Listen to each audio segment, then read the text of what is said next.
LSU continue their SEC schedule,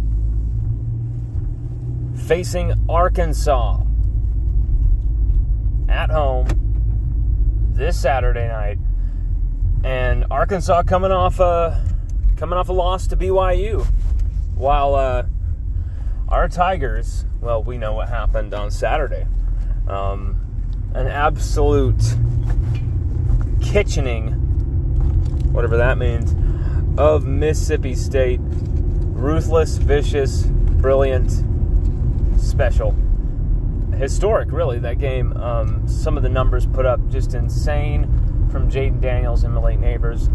But you know what? We've got to wipe that game away. Because here's the thing. That, as great as that was, as perfect as that was, is that the best you think this LSU team can produce in 2023? Is that the best this team can play? I mean, it's a good question, because I'll take it any week. It's not like I'm looking for anything even better than... I mean, how can you get better than that, right?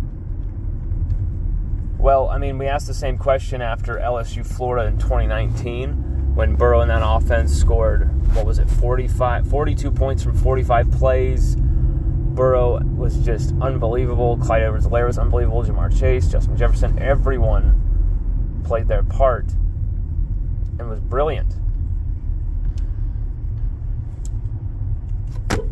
But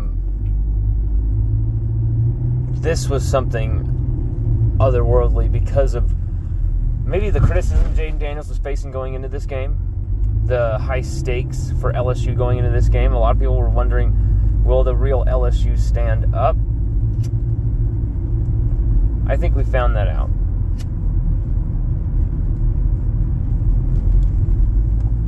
The real LSU, we saw them play against Mississippi State.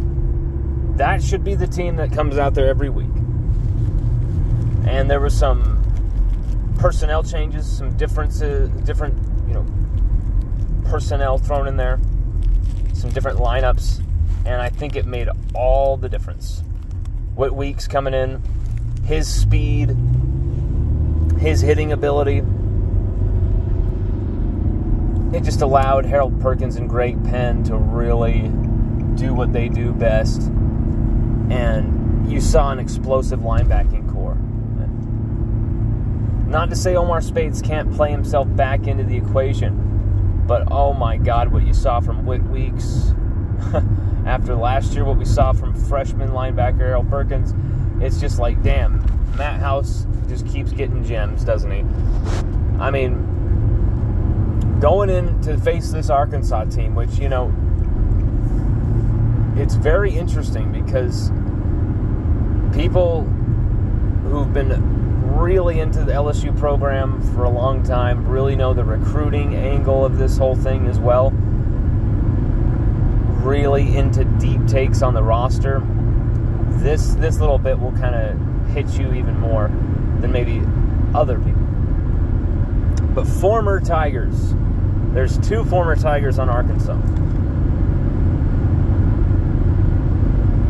Defensive end Landon Jackson, who is just this tall freak from Texas, who, you know, Coach Ed Orgeron recruited, brought to LSU, lasted one, you know, injury-prone season and was gone.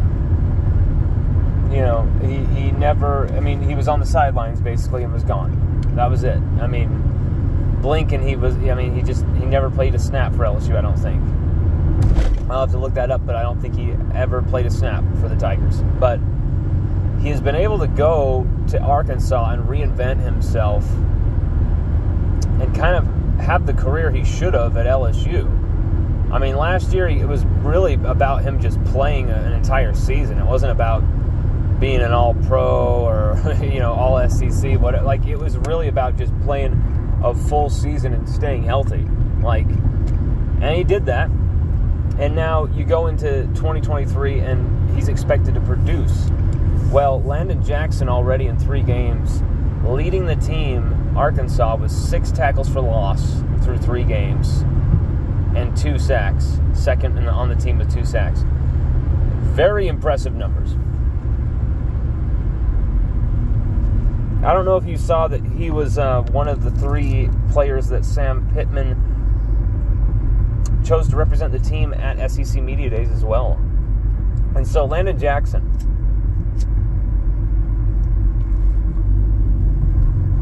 very much a leader of this team. And man, going back to LSU, this isn't his first game against the Tigers, but first game back at Tigers Stadium, playing against his former team in the belly of the beast. Like, that's going to mean something for Landon Jackson in this defensive line. You know, Trajan Jeffcoat, 4 tackles for loss, 1.5 sacks for him. He is another difference maker. This defensive line, this defensive front for Arkansas is really the strength of that defense. They've got 5 interceptions at the back. Another former Tiger at the back, but really, even though they've got that one guy at the back who's really solid, all SEC type player, whose name you will definitely remember when I bring it up in just a second here, but I think they're very susceptible, as you saw against BYU. And even this player proved he was a little susceptible against BYU. Dwight Nudie McLaughlin had an incredible All-SEC season last year, 4 interceptions, his first year away from LSU. He was starting to really get into his own as a Tiger in 2021. Had a really strong season, pick 6 against Florida, nice punch-out fumble, and huge, big-time performance against Alabama.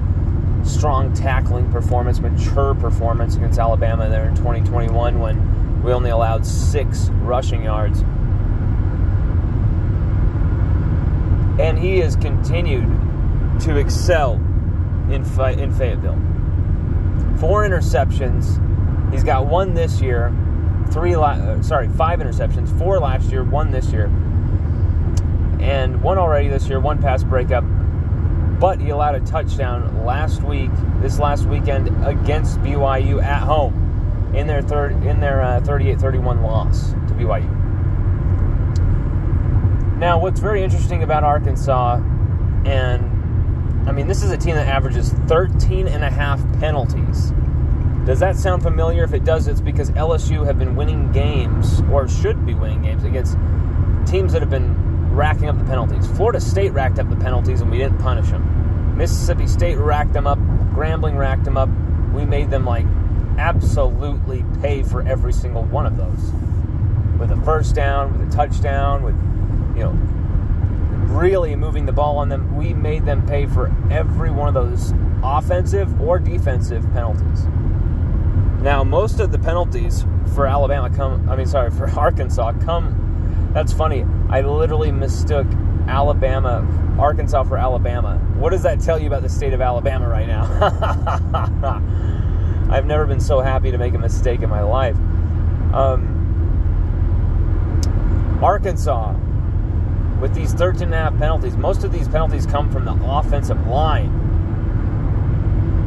They had 14 penalties total, Arkansas, against BYU. So, this is something that is actually egregious for them. And KJ Jefferson, he's got 6 touchdowns, 1 pick. Okay. 5 of his touchdowns come against Western Carolina and Kent State. He went for something like 179, 1 touchdown, 1 pick against BYU. Okay. Arkansas, they've rushed for just under 200 yards in 2 of the games, including, I think they had 177 against BYU. But this is also a team that doesn't have an available Rocket Sanders. He's banged up. We'll see if he'll be available for this game, but it's not looking like he will be. If he is, he'll be very limited and hampered. Not pampered, I mean hampered. Hobbled. There we go. And without Rocket Sanders, that number 1 back, A.J. Green has been leading the way, 190, 2 touchdowns. But, Rocket Sanders had 2 touchdowns, 90 yards, and he's barely even played. He's only played 1 game. So A.J. Green is a step below. 190 from 3 games getting most of the reps, 2 touchdowns.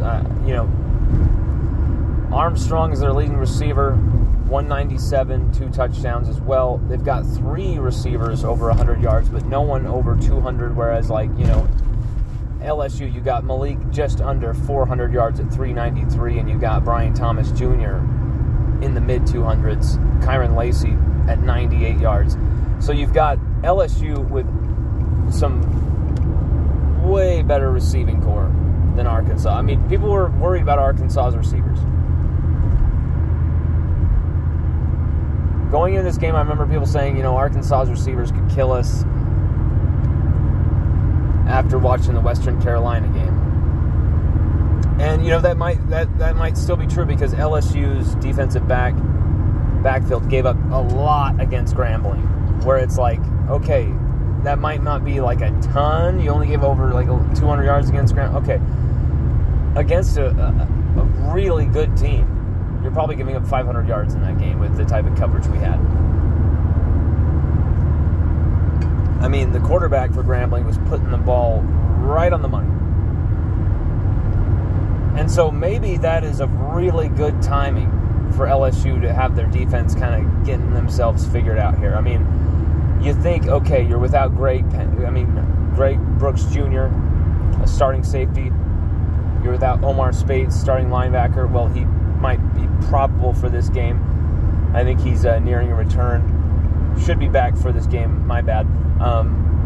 But you're without Greg Brooks Jr. and you're starting to figure it out. What do you mean by that? Well, Whit Weeks came in last game, filled up the hole, made a huge difference in the game, leading tackler in his freshman debut, SEC debut on the road, and made some heads turn. But then you got guys like Ryan Yates coming off the bench, playing some nice reps. Brian Kelly had a lot of good things to say about Ryan Yates. His game was awesome. He almost had a strip sack. If Mekhi Wingo hadn't sacked Will Rogers first, it's likely Ryan Yates has a strip sack to his name. To go with the 2 tackles, 1 solo, 1 stop. Negative play for the offense caused by tackle created by him. So, Arkansas, let's look at this, okay? Sure, they destroyed Western Carolina 56-13 or whatever it was. But they only beat Kent State 28-6 in week 2. Let's be real here. They could only rush for 105 yards against Eastern Carolina. Their leading rusher had 46 yards that game. And then they beat Kent State 28-6. And then, of course, a home loss to BYU this last weekend. What does that tell you about what LSU's walking into? This is a winnable game for LSU, beyond winnable. This should be an LSU victory without question. I think things could get tricky. This is the SEC. This is the SEC West. This is the last season in this division. In the history of the division, this is the last season. Will Arkansas want to, give us the boot for time and all eternity?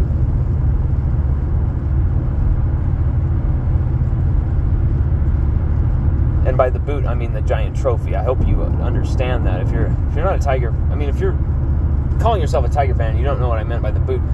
Just come on. And that's the thing, is this game could be more like I predicted Mississippi State game to be. I thought the Mississippi State game would be 29-13. LSU would win. The defense would play like they did. But we would find it a bit more difficult. I thought Jaden Daniels would have success throwing the football, put up 290, 1 or 2 touchdowns, and then the running backs, especially Logan Diggs, would do the damage, and we'd get the win. That might be this week. You could see Jaden Daniels having a lot of pressure against him from this Arkansas front. far more than they dealt with against Mississippi State. And they still dealt with plenty against Mississippi State. It's just the ball was out so quickly, they didn't really have a chance to do anything about it. So, poor secondary for Arkansas. A secondary that has trouble. Potential for Malik Neighbors to be guarded by Nudie McLaughlin all game. Potential for double teams on helping McLaughlin on Malik all game. So, what does that mean? I hate to be a broken record, but I think you start out by destroying them with the passing game again. I think you've got to work them with the passing game once again, just like Mississippi State. I think this has got to be a game plan for the rest of the season. No one can guard LSU's receivers.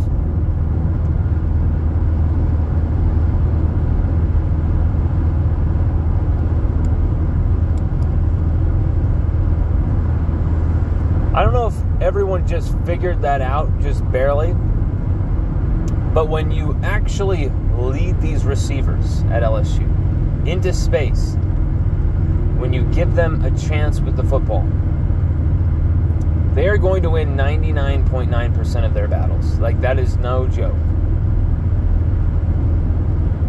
And when you're throwing the ball as accurately as Jaden Daniels is, and we're not even expecting it to be anywhere close to that much of a perfection every week.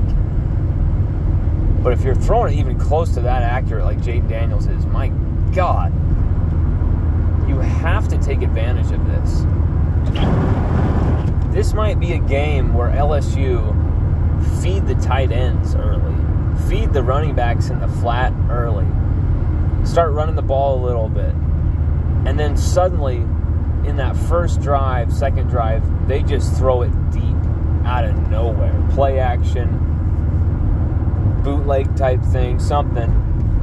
Get Jaden Daniels moving out, re-platforms, and rockets it downfield. You know, there's going to be spaces open deep against this Arkansas team, especially the safeties. Arkansas have, their corners are okay, but their safeties are the biggest trouble. If Jaden Daniels can look off these safeties, manipulate these safeties with his eyes, it is game over. And he showed that he could do that against Mississippi State, even though, Mississippi State, their DBs were frankly terrible. I think you might see the same thing this week against Arkansas. I mean, I just think LSU's that athletic. They've got that much confidence in the receiving core. And, this might be a game where Chris Hilton, deep ball early in the game, speed. Everyone thinks we're going to Neighbors. I think that's why it might be where we need to go.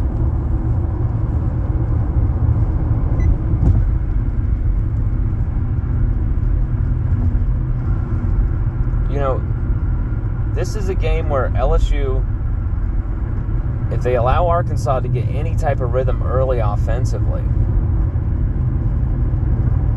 it could be a type of shootout game where KJ Jefferson really starts running the ball on our offense. They're able to generate drives, able to be patient, not force too many things. Our defense can't get off the field. If we let them hang around in this type of a game, it could become very difficult and very tricky, very strange in that second half, as we've seen with these LSU-Arkansas games. The best way to fix that is for LSU to absolutely shut the door, and shut the door quick. Arkansas are going to give us opportunities to do that in this game with penalties, with their own errors. I think they're going to be very obsessive about blitzing Jaden Daniels and attacking Jaden Daniels in this game. I think they know their secondary are basically mannequins against these receivers.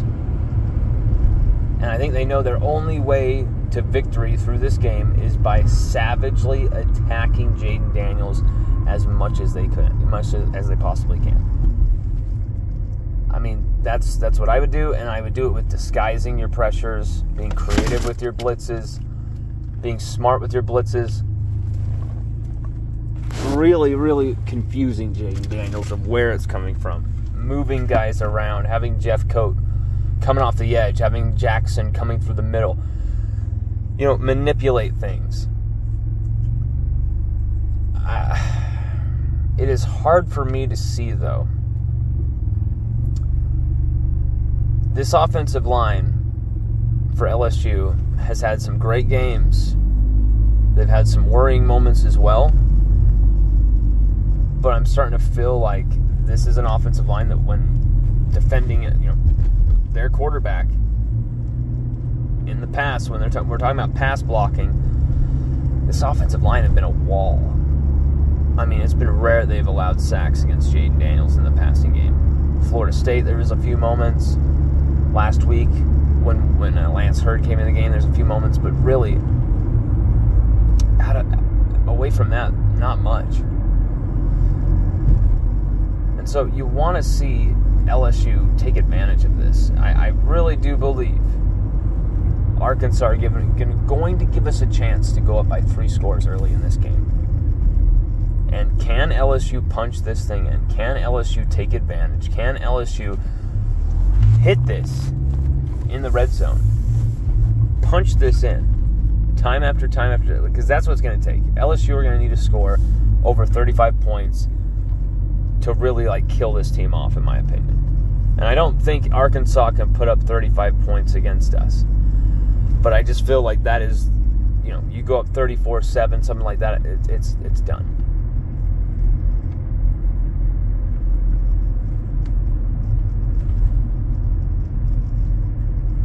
The biggest difference makers for LSU in this game, Brian Thomas Jr. could have a huge game with all the attention on Malik Neighbors. Kyron Lacey has got to catch the damn ball if he's going to be in there and targeted.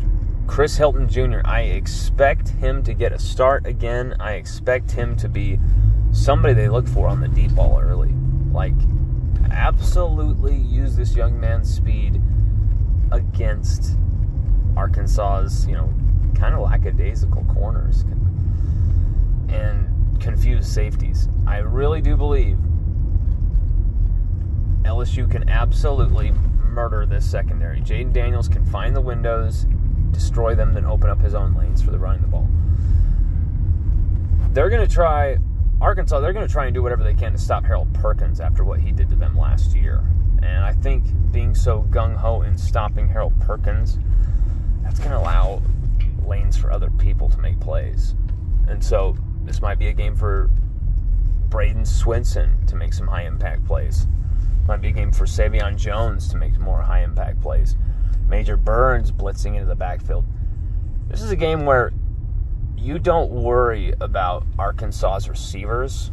You just attack that backfield. I feel like that is just the way LSU need to go ahead with this thing, because we can't totally rely on our defensive backfield. We just need to lead with the front first. And it's going to be a very interesting, brutal SEC West game, and we're going to be covering more of this, previewing more of this. Our prediction will be coming on Thursday, so buckle up and get ready for that.